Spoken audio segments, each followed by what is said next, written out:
एक दिन जवान भिक्षु ने अपने मास्टर से पूछा, मास्टर आप हमेशा खुश और चिंता मुक्त रहते हो। जब मैं आपसे इस आनंद और खुशी का कारण पूछता हूँ तो आप कहते हैं कि ये पूरा संसार अनंत आनंद में प्रकट हो रहा है, आनंद और प्रेम के अलावा कुछ नहीं है। लेकिन मास्टर, अगर ये बात सच है तो मेरा मन हमेशा खुश क्यों नहीं रहता और मुझे संसार में इतने सारे लोग परेशान क्यों दिखते हैं? मास्टर ने कहा, माया है इस संसार का, आकर्षण और अविद्या है खुद को ना जानना। ये दोनों चीज़ें एक ही है जिस कारण मन दुखी रहता है। जवान भिक्षु ने कहा, मास्टर, माया मोह अज्ञान ये सब मेरे लिए किताबी अवधारणा है, बस मैं इन्हें कभी असल में नहीं समझ पाया। भोले भिक्षु की बात सुनकर मास्टर हंसने लगे। उन्होंने कहा, अभी रात हो गई है, हम इस पर कल चर्चा करेंगे। 2-3 दिन बीत गए लेकिन मास्टर ने माया और मन पर कोई चर्चा नहीं की। फिर एक दिन अजीब घटना हुई जिसने भिक्षु को माया का प्रत्यक्ष दर्शन करा दिया। हुआ यूं कि एक दिन मास्टर और शिष्य नदी पर सुबह स्नान करने को गए। वापस लौटते समय उन्होंने पहाड़ों में एक दूसरा रास्ता लिया जो थोड़ा कठिन था लेकिन छोटा भी था। तभी नए रास्ते में उन्हें एक बड़ा सूखा बरगद जैसा विचित्र पेड़ दिखाई दिया। जैसे ही मास्टर इस पेड़ के पास से निकले, उन्हें ऐसा लगा कि ये पेड़ उन्हें अपनी तरफ खींच रहा है। मास्टर पेड़ की तरफ खींचते चले गए और पेड़ से चिपक गए।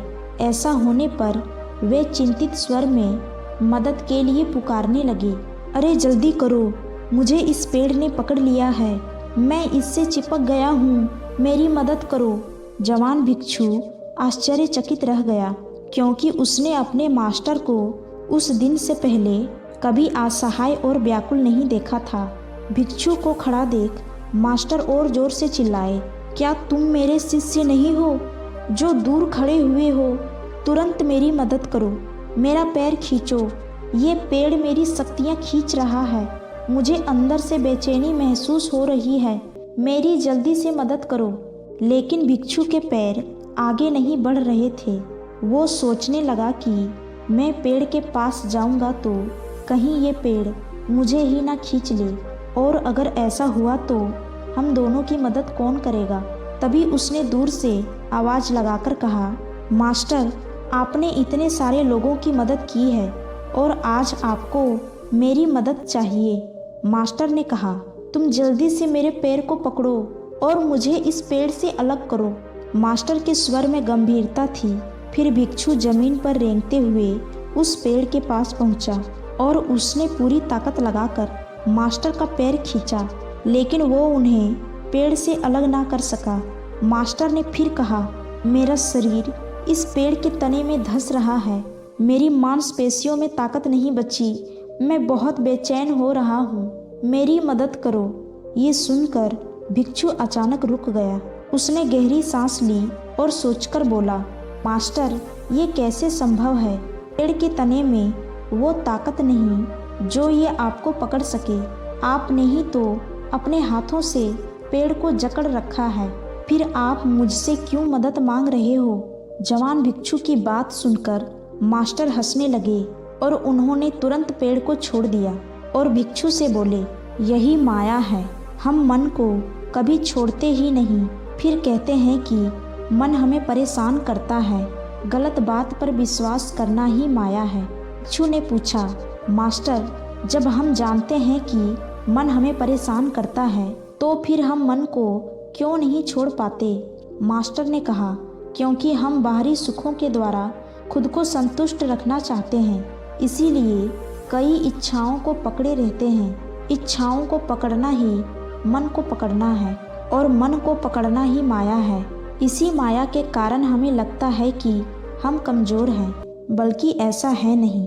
हम हमेशा मन से ताकतवर हैं, मन के स्वामी हैं, क्योंकि जब हम चाहें तब मन से ध्यान हटाकर मन को शांत कर सकते हैं। इससे हमें ये भी पता चलता है कि मन हमसे है हम मन से नहीं, पर इच्छाओं के पीछे भागते भागते हम ये बात भूल जाते हैं और कमज़ोर महसूस करते हैं। यही माया है। भिक्षु ने कहा, हम भूलना बंद कैसे करेंगे, मन से दूरी कैसे बनाएंगे? मास्टर ने कहा, जैसे स्थिर चट्टान को बड़ी लहरें हिला नहीं पाती, उसी प्रकार तुम्हें विचारों के वेग से ज़्यादा स्थिर और शक्तिशाली बनना है। ये शक्ति कैसे जागृत होगी? भिक्षु ने पूछा। मास्टर ने कहा, पहली बात जो मान लोगे वो सत्य है। अभी तक तुम झूठी बातों पर विश्वास करते आ रहे हो कि मन है और मुझे परेशान करता है, इसीलिए मन के सामने कमज़ोर भी महसूस करते हैं। अब से हर दिन हर पल खुद को याद दिलाओ, बार बार महसूस करो कि जहाँ मैं ध्यान देता हूँ वहीं मन जाता है। मैं सांस पर ध्यान देता हूँ तो मन शांत हो जाता है। यानी मैं मन का स्वामी हूँ और मन मेरा सेवक है। मन से ताकतवर बनने के लिए, हमेशा प्रसन्न रहने के लिए। दूसरी बात, शिकायतों से दूर रहो। मास्टर ने कहा, ये संसार केवल तुम्हारे मन का अनुमान है और ये मन की आदत है कि वो खुद की कमियों को, खुद की चिंताओं को संसार में देखता है। तुम चिंता और परेशानी पर ध्यान लगाओगे तो उतना ही वो तुम पर हावी होते जाएगी, तुम्हें हर जगह और लोगों में भी दिखेगी। इसीलिए बड़े से बड़े आध्यात्मिक व्यक्ति भी संसार की परेशानियों को देखकर भ्रमित रहते हैं।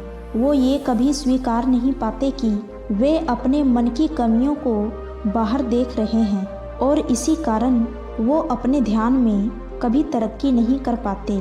इसीलिए जब शिकायत हो तो उसे धन्यवाद करो और खुद को याद दिलाओ कि ये मन है जो शिकायत करता है, ये मन है जो दुखी रहता है और मैं केवल मन को देखता हूँ। इस सच को महसूस करो। इस सच को महसूस करने से मन और तुम्हारे बीच में दूरी प्रकट होगी और तुम्हें शांति महसूस होगी। तीसरी बात, ज्ञान और अज्ञान। मास्टर ने कहा, तुम जानते हो कि जब मन शांत होता है तो सब कुछ अच्छा लगता है, अंदर से आनंद और खुशी महसूस होती है। ज्ञान का मतलब ये जानना है कि पूरे ब्रह्मांड में आनंद का केवल एक ही रास्ता है और वो तुम खुद हो। बाहरी चीज़ों में कोई रस नहीं, तुम्हारा ही आनंद है जो बाहर प्रकट करता है। जिस पल तुम्हें स्वयं के अनुभव से साक्षात्कार होगा, उस पल मन भटकना छोड़ देगा और तुम्हें अपने आप ही शांति प्राप्त होगी। इसके बाद तुम बाहर केवल काम करोगे लेकिन अंदर हमेशा शांत अवस्था में रहोगे। मास्टर ने कहा, इस शांति को पाने के लिए मन से गैर लगाव का अभ्यास करो। हमेशा याद रखो कि मेरा असली स्वरूप आनंद और शांति है। मन मुझे नहीं बल्कि मुझ में प्रकट हो रहा है। मैं सब कुछ शांति में देख रहा हूँ। मैं कभी प्रतिक्रिया नहीं करता। यानी जो मन से परेशान होता है, मन की शिकायत करता है, वो भी मन ही है। मैं हमेशा शांत हूँ, केवल सब कुछ देख रहा हूँ। इस तरह इस बात को याद करके हमेशा वर्तमान क्षण में बने रहो। ये वर्तमान क्षण ही आनंद और शांति है। यहाँ पर कोई प्रतिक्रिया नहीं, केवल काम होता है। इस तरह तुम मन में कभी उलझ नहीं पाओगे और सीधे लक्ष्य की तरफ बढ़ते जाओगे। अब भिक्षु को सारे सवालों के जवाब मिल चुके थे। वो मास्टर का धन्यवाद कर और वहाँ से चला जाता है। धन्यवाद।